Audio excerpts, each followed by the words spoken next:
ಬೆಳಗಾವಿಯಲ್ಲಿ ದರ್ಶನ್ ವಿರುದ್ಧ ರೊಚ್ಚಿಗೆದ್ದ ಕರವೇ ಕಾರ್ಯಕರ್ತರು ಚಿತ್ರದುರ್ಗ ರೇಣುಕಾಸ್ವಾಮಿ ಕೊಲೆ ಖಂಡಿಸಿ ಪ್ರತಿಭಟನೆ ನಡೆಸಿದ್ದಾರೆ.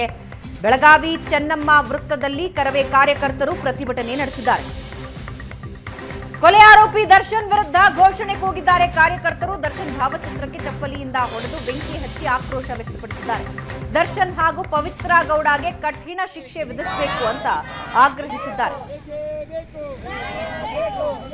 ದರ್ಶನ್ಗೆ ರೇಣುಕಾಸ್ವಾಮಿ ಹತ್ಯೆ ಮಾಡಿದ ದರ್ಶನ್ಗೆ ದರ್ಶನ್ಗೆ ದರ್ಶನ್ಗೆ ದರ್ಶನ್ಗೆ